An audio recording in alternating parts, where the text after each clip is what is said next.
Boa noite, bom vê-los aqui adorando e celebrando a Deus. É bom a gente poder junto como igreja ter esse tempo e começar a nossa semana da melhor forma, cultuando ao nosso Deus, amém? Vamos orar pelos nossos pequeninos. Não sei se eles ainda estão aqui ou já desceram. Tem alguns aqui, alguns já desceram, mas vamos orar por eles. Nosso papel é declarar sobre eles bênçãos de Deus, sobre as nossas professoras, que lá elas possam ser canal de bênção na vida das nossas crianças, que elas possam ser um instrumento para tocar corações. Feche teus olhos, Pai. Nós oramos pelos nossos pequeninos, pedimos que nessa noite eles sejam alcançados pela Tua graça, que a boa semente do Evangelho seja lançada ao coração das crianças. Nós oramos, Deus, por aqueles que talvez estejam tendo alguma dificuldade de adaptação, Senhor, no culto infantil, que eles recebam de Ti nessa noite graça, que do alto, Deus, eles sejam envolvidos pela Tua presença. Pai, nós oramos pelas professoras, oramos por toda a equipe, Senhor, do Ministério Infantil, pedimos a Tua bênção, a Tua graça, da sabedoria do alto, da unção do alto, que sejam instrumentos na Tua mão, para a glória do Teu nome na vida dessas crianças. Pai, nós oramos em nome de Jesus, que elas sejam afetadas pelo Evangelho, sejam mudadas daqui por diante, para a glória do Teu nome nós oramos, amém, amém. Os nossos pequeninos podem estar descendo, você pode sentar. Que bom que você está aqui com esse frio, você não se acovardou, você resistiu, está aqui, glória a Deus, pela tua vida, amém. Oremos por aqueles que se acovardaram, em nome de Jesus. Gente, você conhece a visão do Espaço Church, Pelotas? Sim ou não? Você conhece a visão dessa igreja? Sim ou não? É importante você saber disso, porque e eu quero começar nessa noite dizendo um negócio para você. Não se preocupe que eu não vou usar o tempo que é para exposição do Evangelho para vender igreja, amém? No sentido denominação. Não é esse o nosso papel, nunca foi, e que o Senhor nos ajude para que nunca seja, amém? Você nos ajuda também a não deixar que um dia a gente perca o sentido do que é de fato ser igreja. Mas é importante eu conversar com você nessa noite acerca da nossa visão, porque é sobre isso que eu quero trabalhar. Eu creio que o Espírito Santo já está movendo algo nas nossas vidas acerca disso, e por isso eu faço a pergunta: você sabe que a visão da nossa igreja é uma igreja que você vai amar, ser e pertencer? Parece, num primeiro momento, parece redundante, né? Ser e pertencer, acho que é mais ou menos a mesma coisa, né? E uma igreja, beleza, uma igreja é muito amplo, né? E pode ser uma igreja, eu conheço um monte de tipo de igreja, um monte de coisa que parece igreja, um monte de coisa que se diz igreja, tem um monte disso aí. E eu quero dedicar alguns minutinhos dessa mensagem para a gente definir alguns termos, para que a gente possa saber com clareza para que nós estamos sendo convidados. Lembrando que quando nós dizemos, olha, nós temos uma visão para essa igreja local, não é algo que a gente acordou de manhã dizendo assim, cara, vamos pensar um negócio que seja meio marqueteiro, assim, que as pessoas gostem. Vamos pensar um negócio assim que talvez vá grudar e as pessoas vão lembrar. Pode voltar o slide ali, irmão, eu te aviso quando for voltar. Vamos pensar um negócio que fica harmônico, né? Uma igreja que você vai amar, ser e pertencer. Vamos pensar um negócio assim. Não foi. Na verdade, isso primeiro é fruto de labor teológico, é fruto de estudo, é fruto de oração, é fruto de uma caminhada de humildade diante do Senhor, dizer, Senhor, o que o Senhor quer para a gente aqui na cidade de Pelotas, como igreja local. Amém?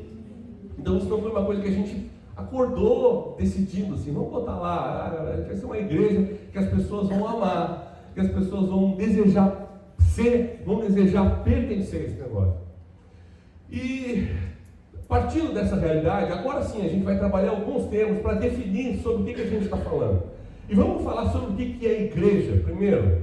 Vamos definir de forma bem rápida e, assim, para a gente definir exaustivamente o que é igreja, o que a Bíblia chama de igreja, não seria num culto que a gente conseguiria fazer isso, tá bom? A gente levaria muito tempo. Se você for estudar ali só o credo apostólico, é páginas e páginas falando sobre a definição do que é igreja.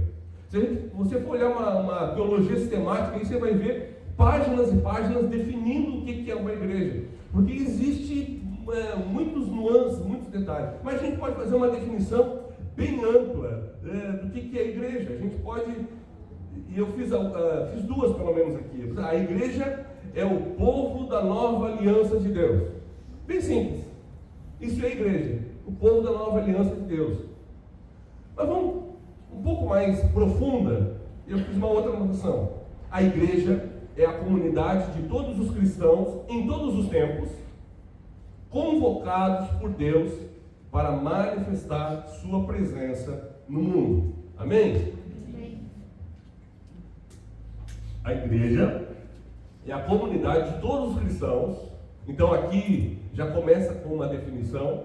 Ser igreja é a comunidade dos cristãos, é a comunidade daqueles que olham para Cristo, reconhecem a obra dele na cruz. Então, ser igreja, participar da igreja, não é vir a esse lugar, amém?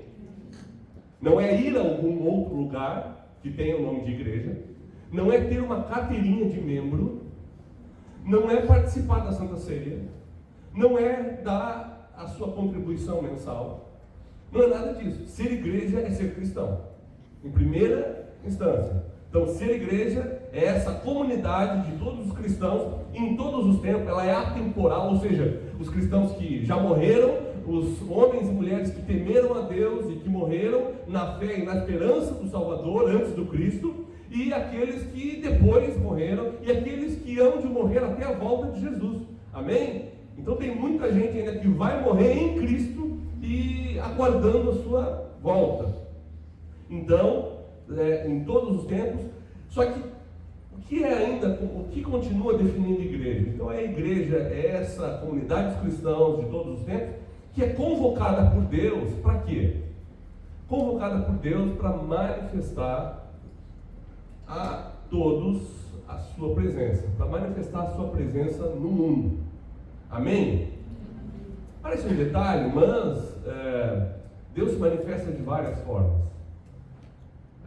Há quem diga que você pode encontrar referências de Deus na natureza. A Bíblia fala sobre isso, mas a revelação principal do Senhor se deu em Cristo. Amém? A revelação máxima de Deus se dá em Cristo. E nós, como igreja, somos o quê? Somos o corpo de Cristo. Nós somos o Cristo ainda em movimento sobre a face da terra. Ok? Eu estou fazendo essa introdução para a gente entender que isso é ser igreja. Amém? Então, quando nós colocamos lá, volta ali um slide. Quando nós colocamos, volta um só. Quando nós colocamos uma igreja, não é um lugar, não é uma instituição, não é um CNPJ. A gente está falando que nós cremos que Deus vai nos levar a ser essa comunidade de cristãos que ama Jesus, que um dia olharam para Ele, que se maravilharam com a obra da cruz, se renderam diante dela, reconheceram os seus pecados e decidiram andar com Ele todos os dias da sua vida até que Ele venha. Quando nós colocamos ali uma igreja, é isso que nós estamos dizendo. Amém? Beleza, vamos avançar? Segundo elemento que é importante a gente saber, para a gente definir, porque o resto aqui a gente, é bem claro, né? A gente amar. Vamos lá, o próximo. Para frente. Outro. Ser. Então, definimos igreja. O que a gente quer dizer quando nós estamos dizendo que queremos ser uma igreja para ser e pertencer. Vamos lá. Se a gente tem essa ideia e essa definição de que igreja é a comunidade de todos os cristãos, em todos os tempos, convocados por Deus para manifestar sua presença no mundo, ser igreja, inevitavelmente ou necessariamente, é ser discípulo de Jesus. Amém? Então, dentro daquela definição, de visão que nós temos, se você é alguém que entende que Jesus é Salvador, mas não está disposto a ter Jesus como seu Senhor, não está disposto a ser discípulo de Jesus, é sobre isso que nós estamos falando. Nós entendemos que o Senhor está nos levando, que o Senhor está nos conduzindo para sermos uma igreja, essa comunidade dos cristãos, dos que creem em Cristo, que entendem que são discípulos, que são chamados para serem discípulos. Amém? Está entendendo? Então, quando a gente fala de ser, a gente está dizendo que a igreja não é algo para eu participar eventualmente, é algo para eu estar envolvido, é algo para eu fazer parte, é algo que a minha cooperação e a minha contribuição preparam um todo. Olha o que a Bíblia diz a respeito disso. João, capítulo 1, verso 12. Contudo, aos que receberam, aos que creram em seu nome, deu-lhes o direito de se tornarem filhos. Então, quando nós cremos em Jesus, quando nós recebemos a obra da cruz na nossa vida, recebemos, contudo, o direito de nos tornarmos filhos, o direito de ser essa igreja. Amém? Até aí vocês estão comigo? Tudo certo?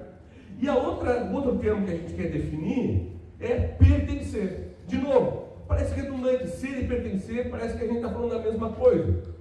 Mas não é bem assim. E a gente tem como usar alguns exemplos. Por exemplo, você consegue fazer parte, se usa isso muito no mundo corporativo, né? Você consegue fazer parte do quadro de funcionário de uma empresa, mas não vestir a camiseta da empresa. É verdade ou não é? Você já não ouviu isso? Em reunião, geralmente aquela reunião de equipe, né? Aí vem gestores, aquela galera, gente, você não vestir a camisa. E aí, se é aquela reunião mais tensa, e tem gente aqui que não está vestindo a camisa. Tipo assim, ele faz parte, está no quadro, recebe, né? Tá tudo certo, mas não pertence àquele lugar. Isso acontece às vezes na família também, não é? A gente às vezes é família, mas domingo a gente não está com a nossa família, a gente vai para outro lugar. A gente mas não pertence. Entendeu? Então, quando a gente está falando aqui sobre pertencer, a gente tem outra definição para isso. Pertencer, então vamos lá, voltando ao que é ser igreja. É a comunidade de cristão que deseja manifestar a Deus sobre a face da terra. Pertencer a essa igreja é essa galera que responde a isso. Essa galera que entendeu que tem como responsabilidade responder ao privilégio de ser. Confuso ou não? O que é responder ao privilégio de ser? É quando nós entendemos que Deus me chamou, Deus te chamou, para de fato revelar, para atender essa convocação de Deus e revelar quem Ele é sobre a face da terra. Amém? Parece bobagem isso, gente. Mas essa foi uma obra que os anjos desejaram. Mas ela foi entregue nas mãos da igreja. Revelar Deus ao mundo está nas mãos da igreja. Lembra, eu já falei aqui alguns domingos atrás, que isso começa, o plano ideal, o plano original de Deus, lá no Éden, lá no começo, no Gênesis. Deus andava com Adão, andava com Eva, eles conversavam, tinham aquele tempo de relacionamento. Entra o pecado faz divisão, Deus agora está distante. E aí o homem perde a relação de proximidade com Deus. Deus continua amando a humanidade. E Deus escolhe para si um povo que ele diz, não, eu vou pegar esse povo, e esse povo vai me revelar para todos os povos da face da terra. Todos os povos vão me conhecer, todos os povos vão vir a mim, todos os povos vão ser alimentados e saciados por meio desse povo que vai revelar quem eu sou. O que acontece? Você conhece a história? Esse povo são os hebreus, são os judeus, e eles todo o tempo eles estão rebeldes, eles não cumprem a missão que Deus deu para eles. Até o momento onde Deus olha e diz, não, mas ainda que eles se tornem resistentes, desobedientes, ainda que eles sejam como um bezerro selvagem, eu vou fazer com que o meu nome seja conhecido a todos os povos. E aí você começa a encontrar a história do nosso Redentor. Jesus entra na história, no meio da história, e ele alcança para si uma igreja. E agora, essa igreja, a igreja que eu e você somos e pertencemos, essa igreja tem a responsabilidade de ser luz a todas as nações. Amém? Tudo certo até aí? Muito bom. E é isso que eu queria, até gostaria de ler um texto, Atos dos Apóstolos, capítulo 13, 47, diz assim: pois assim o Senhor nos ordenou, eu fiz de você luz para os gentios, falando a respeito do apóstolo Paulo, eu fiz de você luz para os gentios, para que você leve a salvação até os confins da terra.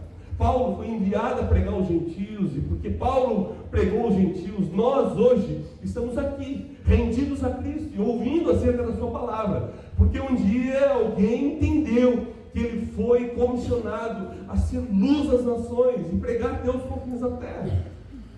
Por isso a importância de nós termos como visão para a nossa caminhada, uma igreja que a gente vai amar, ser e pertencer. Por isso a gente entender a importância de ser igreja. E por isso a gente entender a importância de pertencer à igreja. Por isso a gente entender que às vezes nós cremos que somos, mas ainda assim não estamos pertencendo. Não estamos respondendo à responsabilidade que temos. Às vezes a gente está fazendo como família. Eu sei que eu fui adotado por Cristo. Eu sei que eu faço parte da família. Eu sei que lá na minha origem eu estou filiado a Deus, tudo certo. Mas isso não necessariamente quer dizer que eu tenho sentado à mesa com Ele e comungado da sua presença. Assim como talvez eu e você, nós temos uma família grande, muita gente que tem o nosso sobrenome, mas talvez você não senta à mesa com essas pessoas há muito tempo. Talvez você não pertence mais àquelas conversas, àqueles relacionamentos, não é assim? Às vezes nós estamos fazendo isso na vida cristã. E vamos lá, gente, a Bíblia é carregada de exemplos e de orientações a respeito da nossa conduta diante dessa realidade. Tem muitos textos bíblicos que eu poderia usar nessa noite para falar sobre isso. Mas eu escolhi um em particular, que ele vai falar desse posicionamento de sermos, pertencermos, e ele vai falar de uma terceira posição que não é nem ser nem pertencer. É entender que existe a igreja, mas deixa ela lá e eu faço o que eu quero aqui. Amém? Só que para isso eu quero te convidar a fazer um esforço, que é desconectar essa igreja que a gente apresentou aqui, que é essa reunião dos cristãos que foram convocados por Deus para revelar Ele à face da terra, desconectar talvez dos maus exemplos que você conhece, desconectar dessa galera da internet, desconectar disso e manter os seus olhos no Evangelho. Amém? Tem como tentar fazer isso? Eu sei que é difícil, né? Porque a gente sempre fica lembrando do cara que vendeu tal coisa, do cara que fez tal coisa, e a gente sempre tem esses maus exemplos, mas a Bíblia quer corrigir a nossa visão, a Bíblia quer corrigir a história da igreja, o Senhor quer fazer isso, e Ele faz isso através da sua palavra, amém? Então eu queria ler com você um texto que está lá em Ezequiel, capítulo 47, é um texto muito conhecido de todos nós. Vocês acharam que eu não ia pregar a Bíblia, né? Você ia ficar batendo papo? Não, vou pregar, gente, fica tranquilo. Ezequiel, capítulo 47, do verso 1 ao verso 12, como eu falei, é um texto bem conhecido.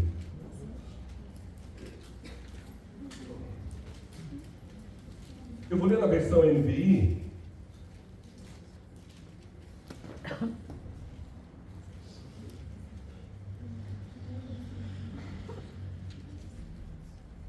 Vocês estão aí, gente? Amém. Amém, glória a Deus. Sim, de vez em quando, aquele mais dá um glória a Deus, né? Para a gente não ficar em silêncio. Aleluia. Isso aí, irmão. Aleluia, glória a Deus. Aí você está folheando a Bíblia assim, oh, que palavra, Senhor, glória a Deus, bênção. Está celebrando a Deus. Vamos lá, gente. Capítulo 47. Eu vou ler do verso 1 ao verso 12. Eu vou ler na versão NVI. Se você achar melhor me acompanhar ouvindo, ou vai ser projetado aqui. Mas diz assim: o homem levou-me de volta à entrada do templo, e vi a água saindo debaixo da soleira do templo e indo para o leste, pois o templo estava voltado para o oriente. A água descia debaixo do lado sul do templo, ao sul do altar. Ele então me levou para fora pela porta norte e conduziu-me pelo lado de fora até a porta externa, que dá para o leste, e a água fluía do lado sul. Entenda que a cena, porque sul, leste, se você é que nem eu, assim, sou ruim de localização. A questão é a seguinte: o profeta aqui, ele vê, e depois eu vou explicar a que ponto que ele chegou para ele estar vendo isso. Ele vê um rio de águas saindo do trono, saindo do templo de Deus, tá? E aí esse monte de volta que dá aqui é porque a porta leste está fechada. Nos capítulos anteriores você vai entender por que está fechada, mas não é esse o ponto, tá? Verso 13: o homem foi para o lado leste com uma linha de medir na mão, e enquanto ia, mediu 500 metros e levou-me pela água que batia no tornozelo. Mediu mais 500 metros, levou-me pela água que chegava ao joelho. Mediu mais 500 metros, levou-me pela água que batia na cintura. Mediu mais 500 metros e agora era um rio que eu não conseguia atravessar, porque a água havia aumentado e era tão profunda que só se podia atravessar a nado. Era um rio que não se podia atravessar andando.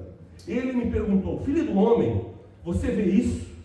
Levou-me então de volta à margem do rio. Quando ali cheguei, vi muitas árvores em cada lado do rio.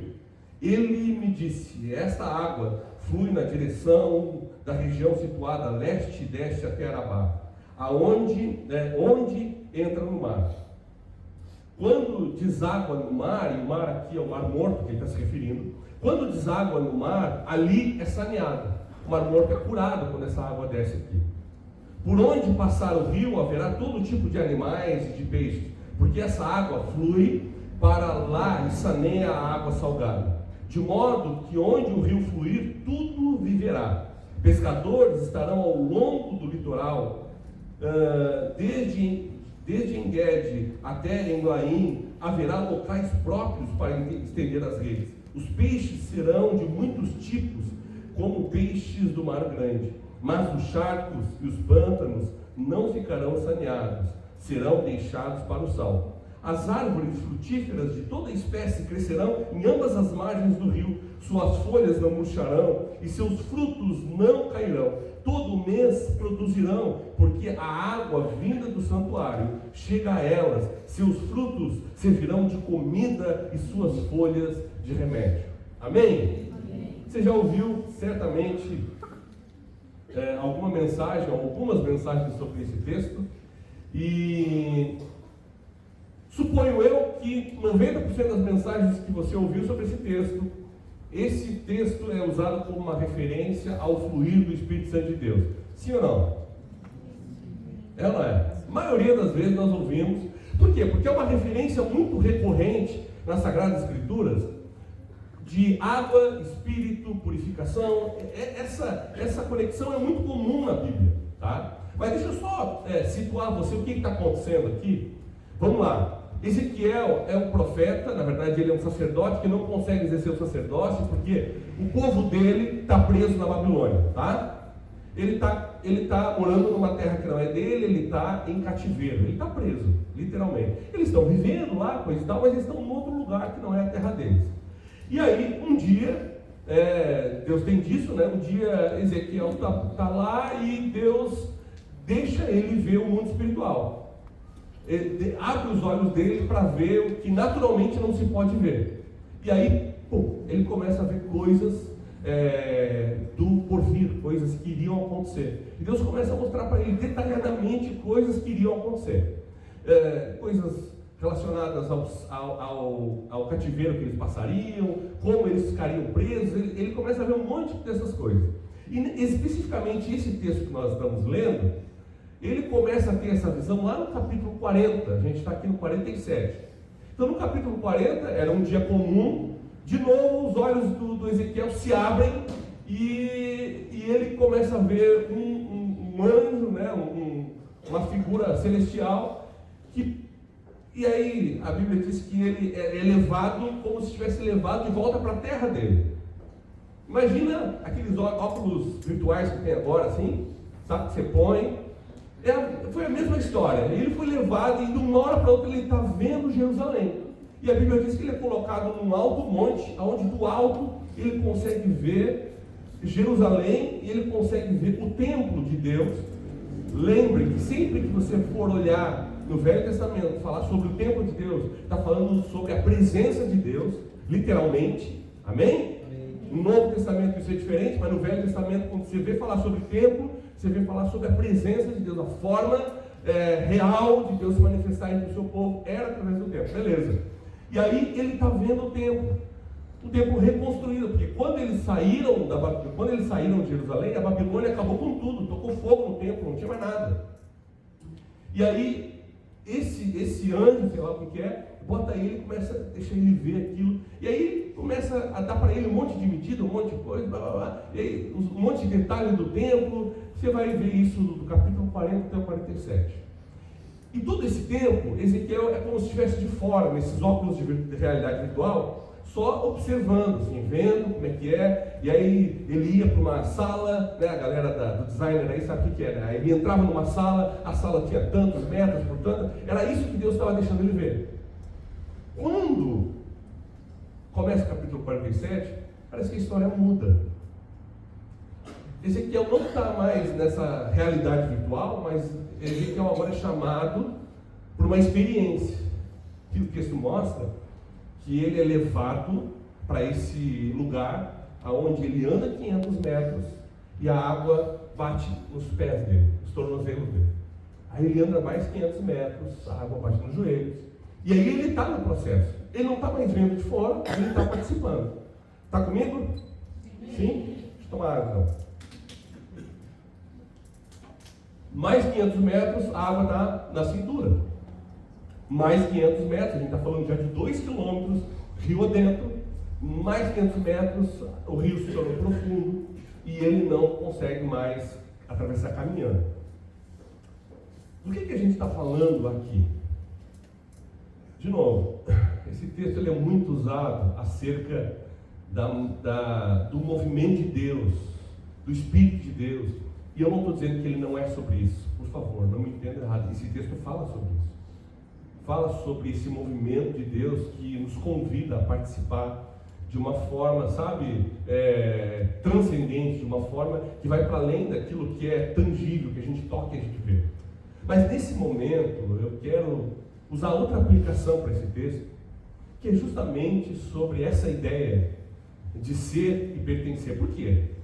Porque esse texto aqui, especificamente do capítulo 40 até o 48, é um momento onde, no primeiro momento de Ezequiel, Deus profetiza e faz Ezequiel ver todo Israel sendo tomado.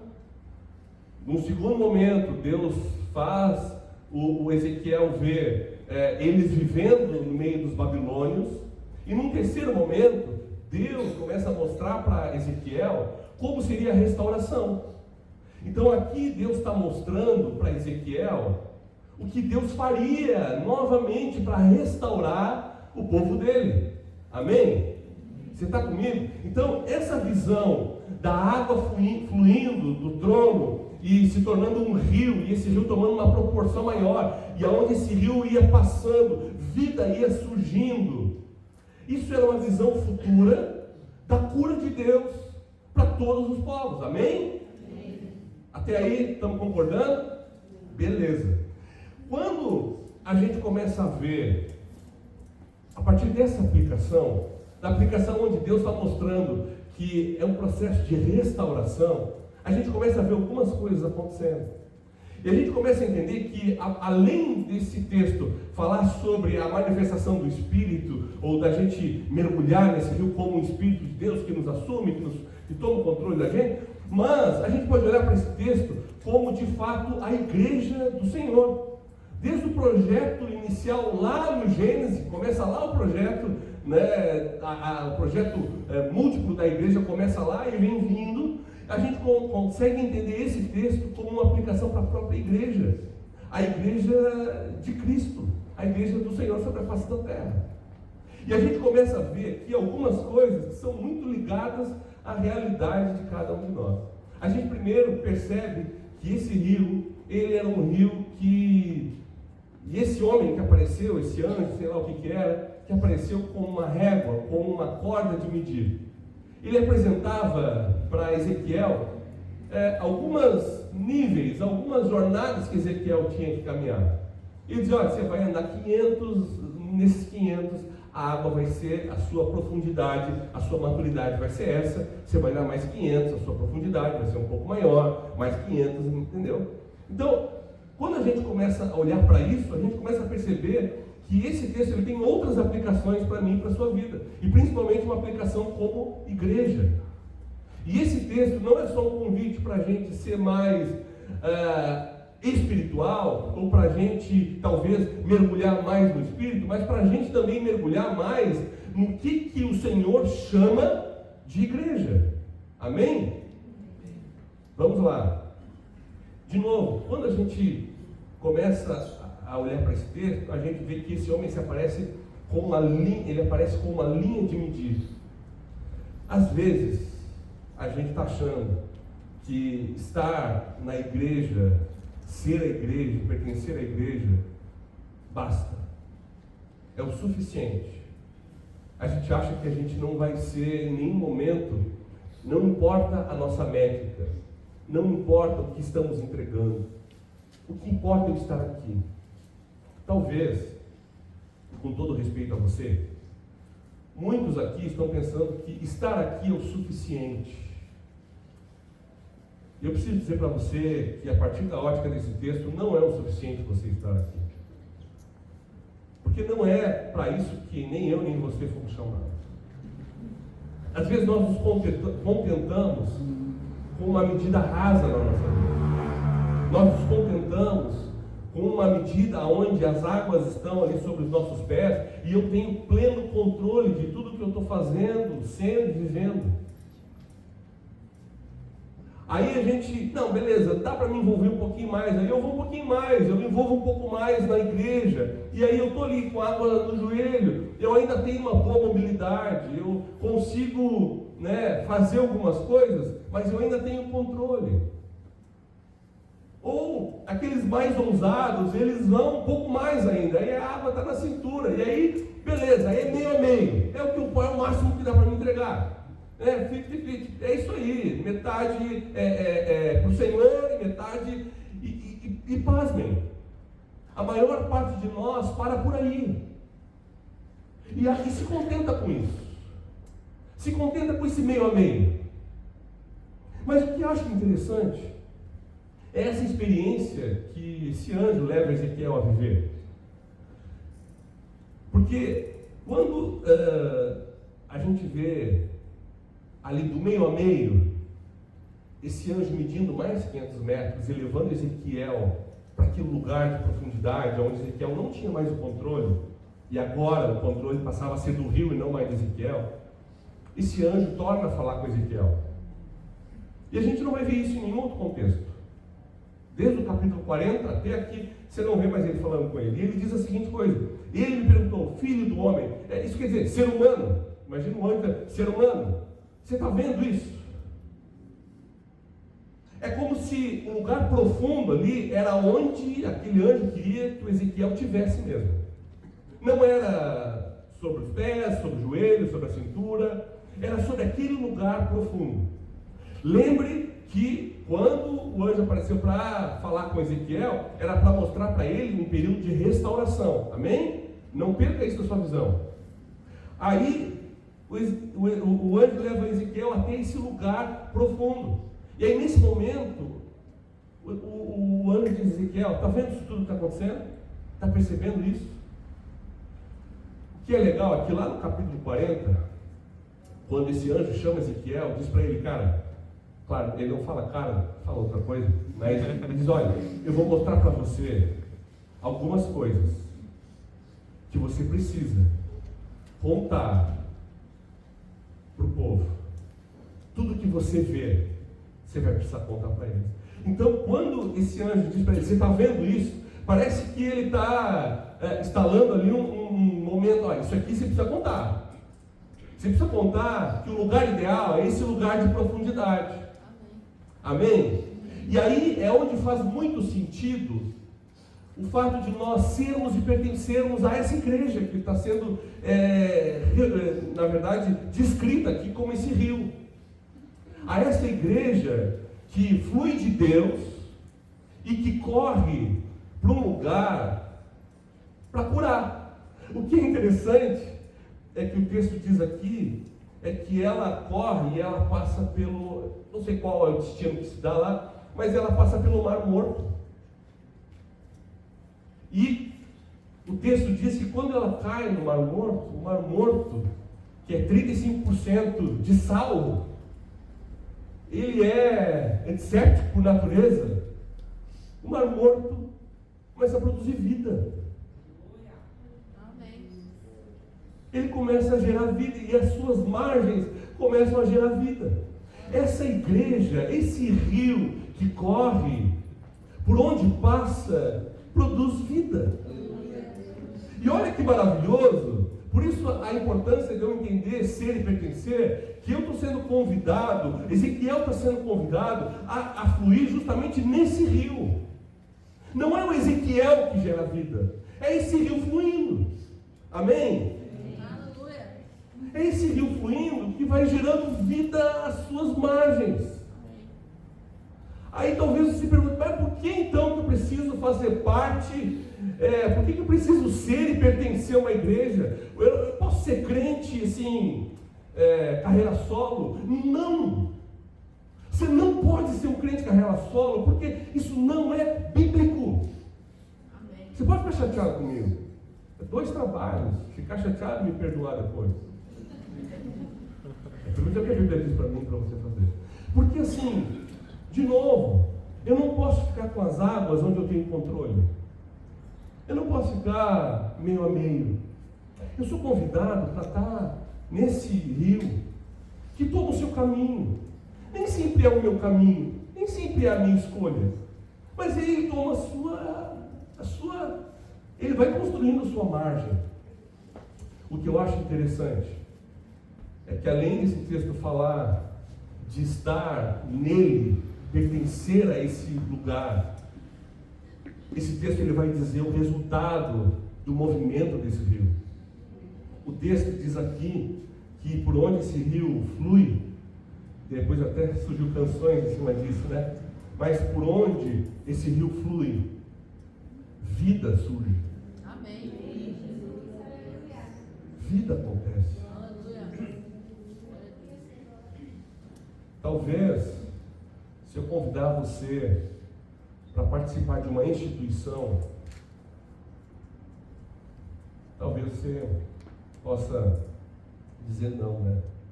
Uma instituição, afinal de contas, isso tem regimento de homens, orientação de homens. Mas quando nós estamos sendo convidados para participar da igreja, a gente está sendo convidado para participar de algo que gera vida por onde passa. Amém. Como eu não pertencer a isso? Como eu não estar mergulhado nisso? Como eu não me deixar ser levado por isso? A igreja, ela é, na sua essência, maravilhosa. Claro que os homens que a compõem, eles têm problemas, são pecadores. E a gente vai encontrar um monte deles em todo lugar, inclusive aqui. Esse que vos fala é um deles. Mas a grande questão é que nós estamos sendo convidados aqui nesse texto para servirmos a um propósito muito maior. E aí o texto é maravilhoso, porque no verso 12, lá no final desse texto que nós lemos, de novo, está falando, lembra? Esse anjo está mostrando para Ezequiel uma promessa futura de restauração.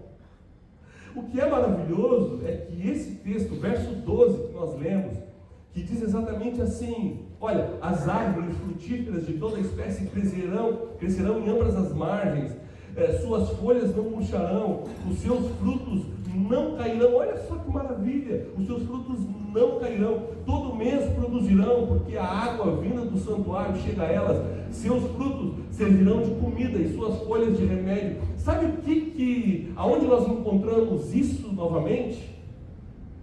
Nós encontramos isso novamente lá em Apocalipse 22, 17. Lá no desfecho, lá no final da história, nós encontramos a mesma visão que João teve. João vê no porvir e na eternidade essa árvore que está no centro do jardim e que seus frutos servem de alimento para todas as nações e que as suas folhas de cura.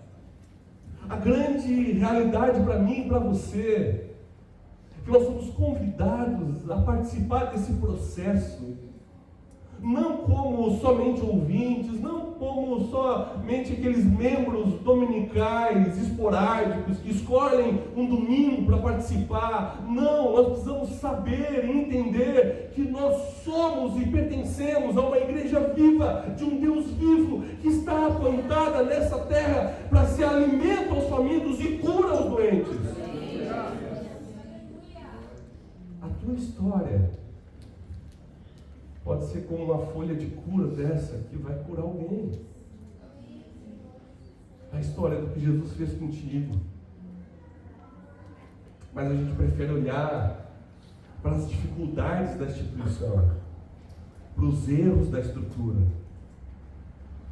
A gente prefere estar à parte disso. Deixa eu te contar uma história muito triste que esse texto que nós lemos relata. A Bíblia fala de um lugar que esse rio não cura. No texto que nós lemos, o verso 11 diz assim: mas os charcos e os pântanos não ficarão saneados, serão deixados para o sal. Não sei se você já teve a experiência de ver o que é um charco, o que é um pântano. Pois bem, um charco e um pântano, ele não é nem terra nem água, ele é um híbrido. E o pior de um charco e de um pântano, ele parece terra. Aí você vai e pisa. Você vai e pisa, e quando você pisa, você afunda até o pescoço. Ele tem uma aparência de confiável, mas ele não é. E esses que têm essa aparência de confiável, esse que parece uma coisa, mas não é, esses não receberão cura. Olha só. Quando a gente olha para esse texto na perspectiva de que está se falando da igreja do Senhor, de novo, gente, não da igreja denominacional, não estou falando de denominações aqui, a gente está falando da igreja de Jesus, a igreja de Deus, que começa lá no Gênesis e só vai acabar em Apocalipse. Amém. É dessa igreja que a gente está falando. É a essa igreja que eu e você temos e somos convidados a ser e pertencer. Nós, quando olhamos para esse texto, nessa perspectiva, entendemos que há pessoas que são como esse charco de luto. É triste isso. Pessoas que parecem confiáveis. Dá para você aproximar. Mas ela não é nem igreja e nem mundo. Ela é um híbrido. Ela é uma mistura dos dois. E uma mistura dos dois, ela não é curada.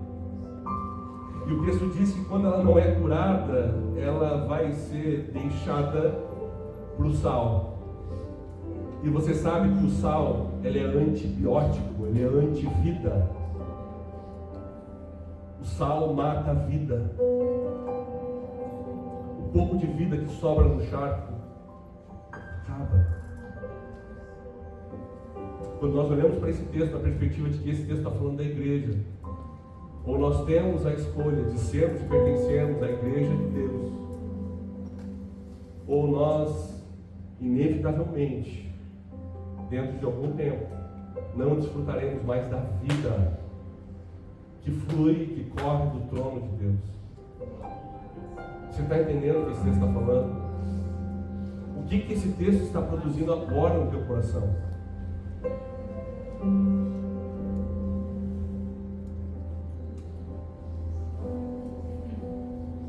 Talvez você ainda está lutando aí com esse texto, dizendo assim: não, pastor, mas esse texto fala do Espírito, ele não fala da igreja. Apocalipse, capítulo 22, verso 17, diz assim: o Espírito e a noiva dizem: vem. E todo aquele que ouvir, diga: vem. Quem tiver sede, venha. Quem quiser, beba de graça da água da vida.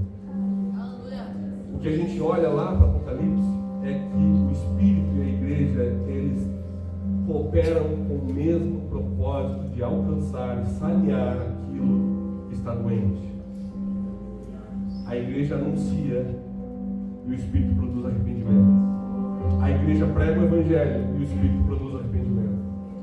A igreja anuncia Jesus e o Espírito vivifica a palavra no coração das pessoas, e as pessoas se rendem a esse Cristo. O Espírito e a noiva, o Espírito e a igreja trabalham juntos de uma forma cooperada. O seu processo de santidade, o seu processo de santificação, ele não é conquistado na força do seu braço, e tampouco ele é conquistado somente na oração. O seu processo de santificação, o seu processo onde você vai se tornando cada vez mais parecido com Jesus, ele é um trabalho da igreja do Senhor e do Espírito Santo de Deus na sua vida. A igreja que prega as verdades do Evangelho, que repreende o seu pecado, que anuncia a salvação, e o Espírito que vai ficando isso no seu coração, o Espírito que vai produzindo arrependimento em você. Pensa comigo, gente, quem é que ia conseguir converter com uma mensagem como a de João Batista? Raça de víboras! Mas ninguém converte com um negócio desse. Mas o Espírito cooperando, trabalhando no coração. Aqueles homens e mulheres eram tomados de temor. Eles iam se constrangendo diante daquilo. Eu e você somos convidados nessa noite a tomar uma decisão. Não tem como você frequentar a igreja se não for para você ser e pertencer. Você está correndo sério risco. O pastor está dizendo para a gente ser do Espaço Church. Se você quiser, se não quiser, seja e pertença a qualquer igreja que pregue o Evangelho de Jesus. Faça parte disso. Coopere com isso. Flua na vida dessa igreja. Seja uma folha que é remédio para alguém. Seja alimento para alguém. Não deixe que as pessoas se reúnam à sua volta para morrerem de fome. Porque não ache que você é aquela pessoa super atraente. As pessoas gostam de estar com você porque você é muito legal. Elas estão famintas. E como é que é quando as pessoas chegam famintas a você? Como que elas saem de perto de você? Saciadas? Eu tenho filho, a gente tem filho, amor, a gente tem uma luta lá em casa. Ela tem a luta maior que a minha, né? Porque ela tem que ganhar dele e de mim. Que é o seguinte, que é não só dar comida para o meu filho, mas é dar comida certa. Tem muitos de nós que estão saciando as pessoas, mas com coisas que matam, com coisas que não são alimento. Jesus, depois de ter jejuado, estou encerrando, essa mulher atravessada assim. Depois de ter jejuado, o diabo chega e começa a oferecer para Jesus caminhos mais rápidos. Vocês lembram? Jejum, 40 dias. Aí o diabo chega, dá ordem a essas pedras aí, elas vão se tornar pão. Caminho rápido. Aí põe ele no pináculo e diz assim: se tu me adorar aqui, tudo isso aqui é teu. Mal sabia o diabo que por meio da sua morte e ressurreição, tudo seria dele novamente. Tudo aquilo que nós tínhamos entregado nas mãos de Satanás por meio do pecado, o Senhor tomaria a chave novamente, por meio do seu sacrifício. Mas o diabo está oferecendo para Jesus o que é? Um caminho fácil, não é? Se tu é só uma olhadinha aqui, tudo teu. A resposta de Jesus é: não é só de pão que o homem vive. Em face da fome de 40 dias, é só tu dar ordem a essas pedras, elas vão se tornar pães. Atalha esse negócio. E a resposta de Jesus é: não é só de pão que vive o homem, mas é da palavra que procede da boca de Deus. A gente às vezes está alimentando as pessoas com um conselho útil, mas que não é conselho de Deus. Às vezes a pessoa chega com o coração dilacerado perto da gente e a gente oferece entretenimento. Eu vou distrair a pessoa aqui, mas o problema está lá, o câncer está lá comendo ela, mas eu não faço ela olhar. A pessoa está sendo, sabe, submergida pelo pecado dela, mas eu faço ela olhar para Disney.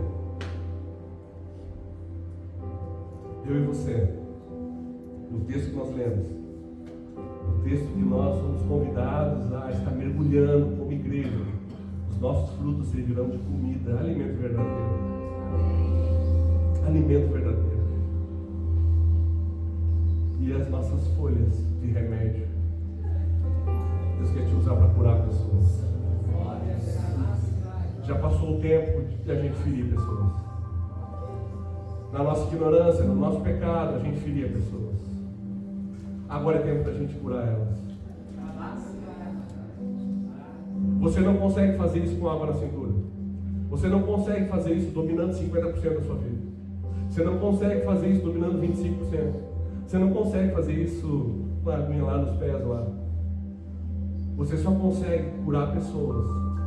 Você só consegue alimentar pessoas. Você só consegue fazer parte dessa igreja viva que por onde passa traz vida. Você só consegue fazer parte disso quando você pertencer a ela. Amém? Você pode ficar de pé?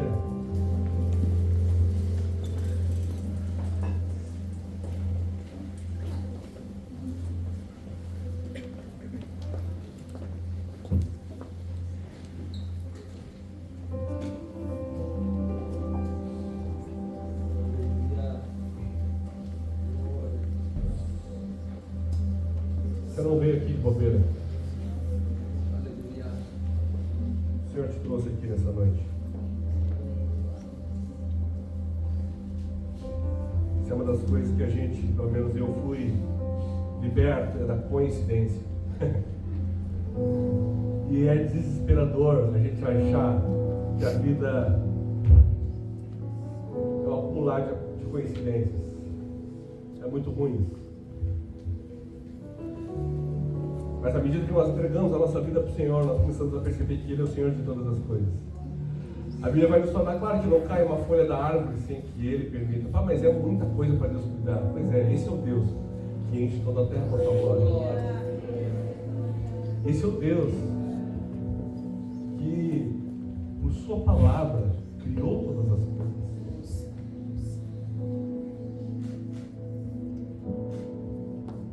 E eu queria nessa noite fazer o mesmo convite que João viu sendo feito àqueles que reconheciam Jesus e a sua volta. O Espírito e a noiva dizem vem. O Espírito e a noiva dizem vem. Todo aquele que ouvir, diga vem. Quem tiver sede, venha. Quem quiser, beba de graça da água da vida. Somos convidados nessa noite para pertencer. De novo, não é pertencer ao Espaço Church, não é pertencer a uma denominação, mas você está sendo convidado nessa noite a pertencer à igreja viva do Deus vivo. Isso implica você perder o controle. É por isso que o anjo leva o cara lá no meio e diz: você está vendo? Você está vendo agora isso? 2 quilômetros da margem, a profundidade que estamos, você não tem mais o controle. Mas perceba, por onde esse rio passa, vida surge. Por onde esse rio passa, as coisas mudam. A morte é tragada e a vida começa a acontecer. Você é convidado nessa noite para pertencer a esse movimento. E eu quero te dar uma oportunidade com toda a sobriedade que eu posso fazer. E eu não quero que você tome uma decisão emotiva, porque isso vai ser cobrado de você. Eu estou convidando você a tomar uma decisão consciente. Quando você vem para um culto como esse, você é convidado pelo Espírito Santo de Deus a trazer o seu intelecto também. Amém? Se alguém um dia te disse que você precisa desligar a chave da tua capacidade intelectual para participar de um culto, alguém te mentiu. A Bíblia diz que nós precisamos apresentar o Senhor no nosso culto racional. Amém? Eu quero convidar você a tomar uma decisão nessa noite, de não ser mais um frequentador de igreja, mas de pertencer genuinamente à igreja de Deus. E beleza, se você não escolheu participar dessa igreja, tudo certo, não tem crise com isso, ninguém tem crise com isso. E nós queremos nos oferecer para você como uma representatividade da igreja do Senhor. Você pode escolher outra depois, tudo certo. Mas de repente hoje Deus está dando uma oportunidade para você fazer uma escolha de pertencer, de uma vez por todas, de forma prática, de forma objetiva, de forma clara, de forma visível. Amém? A canção vai acontecer. E se você entende que para além de um participante, que para além de um frequentador de cultos, você precisa pertencer à igreja de Jesus, eu quero convidar você a sair do seu lugar, vir aqui à frente. É a sua oportunidade nessa noite. É a sua oportunidade. Deus quer te usar como alimento. Deus quer te usar como remédio. Mas você precisa pertencer a isso. Talvez você está aqui, está um tempo, e aí você está naquele dilema, não, mas eu vou conciliando aqui a minha agenda com o chamado de Deus, eu vou conciliando essas coisas. Talvez você esteja com a água na cintura, meu filho, meu querido, minha irmã, ande mais 500 metros. Esse Senhor que está com a régua de medir, está próximo a você, Ele está medindo essa caminhada, Ele tem avaliado os teus passos. Tome uma decisão nessa noite em nome de Jesus.